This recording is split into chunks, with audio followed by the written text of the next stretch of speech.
હવે ગુજરાતના આંગણે દસ્તક દેવાનું છે, ત્યાં ખેડૂતોએ સારા વરસાદની આશા સાથે વાવણીની શરૂઆત કરી દીધી છે।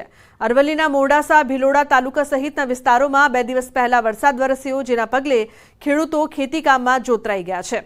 કેટલાક વિસ્તારોમાં વાવણી લાયક વરસાદ થતાં ખેડૂતોએ વાવણીના શ્રી ગણેશ પણ કર્યા છે। ખાસ કરીને જિલ્લામાં ખરીફ સિઝનમાં 2 લાખ હેક્ટર જમીનમાં મગફળી, કપાસ, મકાઈ સહિતના પાકોનું વાવેતર થાય છે, ત્યારે સમયસર ચોમાસાની સિઝને ખેડૂતો માટે સારું ઉત્પાદન થવાની આશા પણ વધારી છે।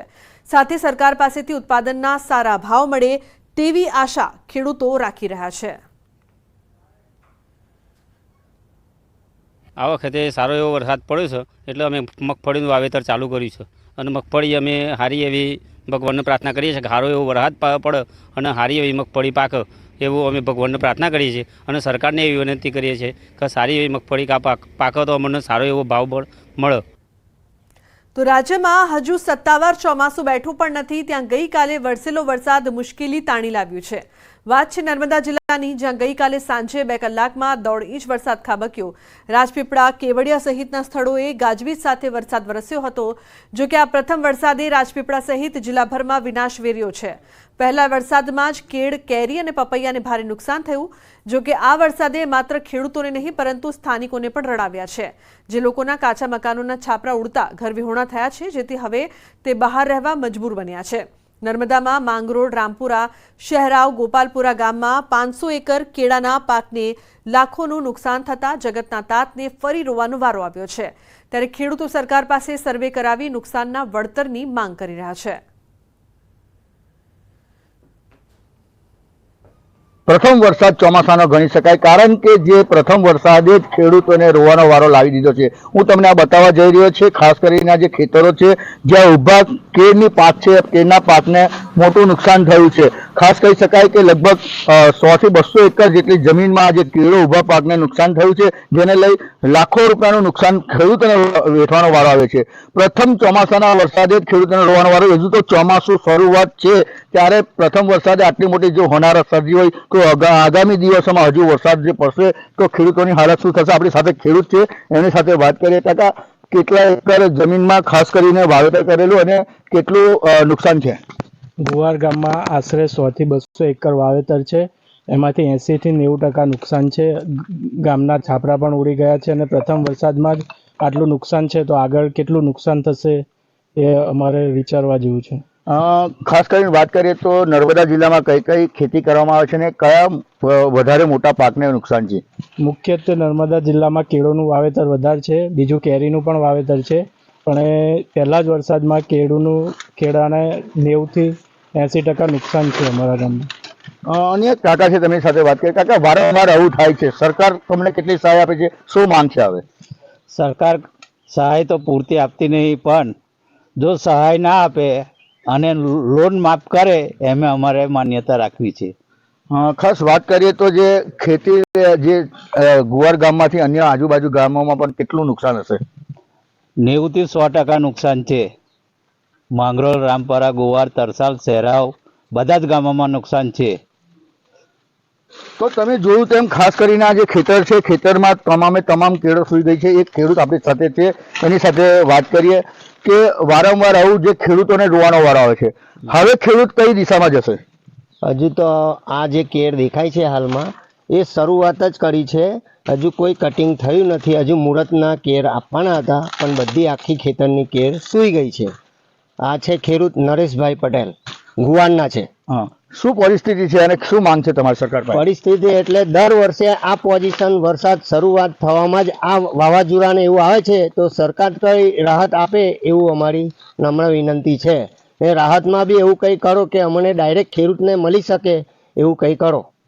બિલકુલ, આ હતા ખેડૂત। ખાસ વાત કરીએ તો સરકાર પાસે રાહતની માંગ કરે છે, પરંતુ કહી શકાય કે જે ચોમાસાની શરૂઆત છે, પ્રથમ વરસાદે ખેડૂતોને મોટા પાયે રોડાયા છે, કારણ કે જે ભરૂચમાં પણ એક ઝાડ વૃક્ષ પડી જવાને કારણે 3 લોકોના મોત નીપજ્યા હતી અને જે ભારે પવન અને જે વાવાઝોડાના કારણે જે વરસાદ પડ્યો એ વરસાદ હાલ ખેડૂતો માટે તો આફત લઈને આવ્યો છે। દીપક પટેલ, ન્યૂઝ 18 ગુજરાતી, નર્મદા। નરેન્દ્ર મોદી સતત ત્રીજી વાર દેશના પ્રધાનમંત્રી બન્યા છે। પીએમ મોદીએ આજે ચાર્જ સંભાળતાની સાથે જ મોટો નિર્ણય લીધો છે। તેમણે ખેડૂત સન્માન નિધિની 17મા હપ્તાને મંજૂરી આપી દીધી છે। પીએમ મોદીના નિર્ણયથી 9 કરોડથી વધારે ખેડૂતોને ફાયદો થશે। આ નિર્ણયથી તેઓ અંદાજે 20,000 કરોડ રૂપિયા ખેડૂતોને આપશે। નોંધનીય છે કે રવિવારે મોદી સરકાર 3નો શપથ ગ્રહણ સમારંભ રાષ્ટ્રપતિ ભવનના પ્રાંગણમાં સંપન્ન થયો છે। નરેન્દ્ર મોદીએ ત્રીજી વાર પ્રધાનમંત્રી પદના શપથ લીધા। શપથ ગ્રહણ સમારંભમાં એક એક કરીને ચૂંટાયેલા 72 સાંસદોએ મંત્રી પદના શપથ લીધા હતા।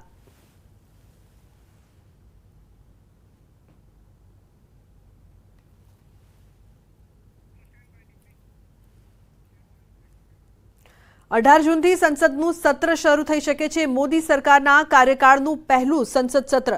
તો સૂત્રોના મતે આ સત્રમાં સાંસદોને શપથ, સ્પીકરની ચૂંટણી અને રાષ્ટ્રપતિનું અભિભાષણ હોઈ શકે છે। 18-19 જૂને સાંસદોના શપથ ગ્રહણ, 20 જૂને લોકસભા અધ્યક્ષ પદની થઈ શકે છે ચૂંટણી, 21 જૂને રાષ્ટ્રપતિનું બંને ગૃહમાં અભિભાષણ। તો આવતીકાલે નવા 5 ધારાસભ્યો લેશે શપથ। પેટા ચૂંટણીમાં જીતેલા એમએલએ કાલે લેશે શપથ। વિધાનસભામાં ભાજપનું સંખ્યાબળ 161 થશે। નવા એમએલએ શપથ લેતા વિધાનસભાનું સંખ્યાબળ 180 થઈ જશે। તો વિધાનસભા અધ્યક્ષ શંકરભાઈ ચૌધરી લેવડાવશે શપથ। પોરબંદરથી અર્જુન મોઢવાડિયા, વિજાપુરથી સીજે ચાવડા, વાઘોડિયાથી ધર્મેન્દ્રસિંહ વાઘેલા, ખંભાતથી ચિરાગ પટેલ અને માણાવદરથી અરવિંદ લાડાણી ધારાસભ્ય પદે ચૂંટાયા છે।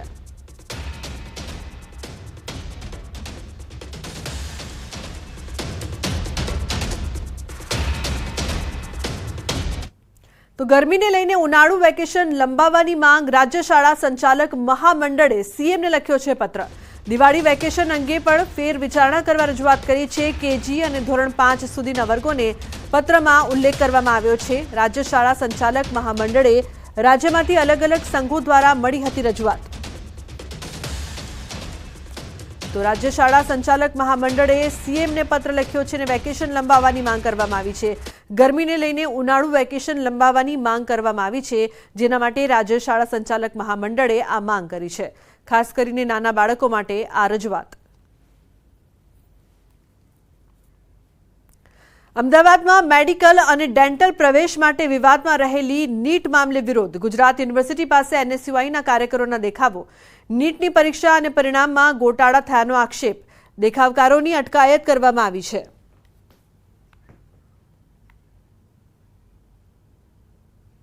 દેશભરમાં નીટનો વિરોધ થઈ રહ્યો છે, ત્યારે આપ જોઈ શકો છો કે અમદાવાદમાં એનએસયુઆઈ દ્વારા જે આ વિરોધ કરવામાં આવી રહ્યો છે, જે પ્રકારે નીટની જે પરીક્ષા જે છે મેડિકલ એન્ટ્રન્સ માટે જે લેવામાં આવી હતી અને ત્યારબાદ તેનું જે પરિણામ આવ્યું હતું, એ બંને પરીક્ષા અને પરિણામ જે છે તે શંકાના ઘેરામાં છે અને તેને લઈને ક્યાંક ને ક્યાંક જે છે આપ જોઈ શકો છો કે દેશભરમાં વિદ્યાર્થીઓ પણ જે વિરોધ કરી રહ્યા છે, ત્યારે એનએસયુઆઈ જે છે તેઓએ અહીંયા અમદાવાદમાં જે છે ગુજરાત યુનિવર્સિટી ખાતે વિરોધ નોંધાવ્યો છે અને અત્યારે એનએસયુઆઈ જે છે તે વિરોધ નોંધાવી રહ્યું છે। શું કહેશું? આ નીટનું જે કૌભાંડ થયું છે એના માટે અમારું આંદોલન છે। જ્યાં સુધી આનું નિવારણ નહીં લાવવા માટે આવે અમે આંદોલન કરીશું અને ભૂખ હડતાલ પણ ઉપર ઉતરીશું અમે। બિલકુલ, તો જે છે આ એનએસયુઆઈ જે છે તે ક્યાંક ને ક્યાંક આ વિરોધ નોંધાવી રહ્યું છે અને આપ જોઈ શકો છો કે પોલીસ દ્વારા જે છે તેઓની અટકાયત જે છે તે કરવામાં આવી રહી છે। એનએસયુઆઈના કાર્યકરો અને આગેવાનો જે છે તેઓ અહીંયા ગુજરાત યુનિવર્સિટી ખાતે તેઓએ રસ્તા રોકો આંદોલન જે છે તે કર્યું છે। નીટનો જે છે તે વિરોધ કરવામાં આવી રહ્યો છે અને તેને લઈને ક્યાંક ને ક્યાંક અત્યારે આ એનએસયુઆઈના કાર્યકરોની જે છે તે અટકાયત કરવામાં આવી રહી છે। જોકે એનએસયુઆઈના કાર્યકરો જે છે તેઓ આગેવાનો જે છે તે કહી રહ્યા છે કે આ પરીક્ષા જે છે ફરી આ નીટની પરીક્ષા લેવાની જે છે તે માંગ કરી રહ્યા છે અને જ્યાં સુધી આ પરીક્ષા લેવામાં નહીં આવે ત્યાં સુધી જે છે વિરોધ જે છે તે યથાવત રહેશે। કેમેરામેન ખેંગાર રાઠોડ સાથે સંજય ટાંક, ન્યૂઝ 18 ગુજરાતી, અમદાવાદ। તો દારૂના વેચાણમાં બાળકનો ઉપયોગ થઈ રહ્યો છે। ખેડામાં દારૂના વેચાણનો વિડીયો વાયરલ થયો છે। ઇન્દોર અમદાવાદ હાઈવે પર આવેલા ગળતેશ્વર તાલુકાના બડેવિયા ગામનો વિડીયો હોવાની શક્યતા છે। વિડીયોમાં રૂપિયા લઈને બાળક દારૂની બોટલ આપતો હોવાના દ્રશ્યો। દારૂબંધીની વાતો વચ્ચે લીરે લીરા ઉડાવતો આ વિડીયો વાયરલ થયો છે। ન્યૂઝ 18 વાયરલ વિડીયોની નથી કરતું પુષ્ટિ।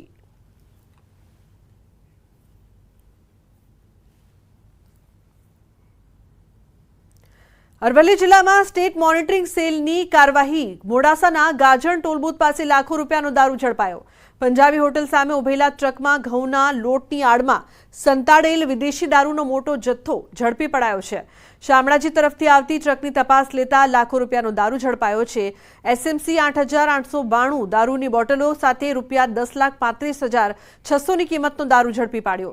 એસએમસીએ દારૂ સહિત 32,62,080નો મુદ્દામાલ જપ્ત કરી ગ્રામ્ય પોલીસ મથકે લવાયો છે। એસએમસીએ 2 લોકોને ઝડપીને આગળની કાર્યવાહી હાથ ધરી છે।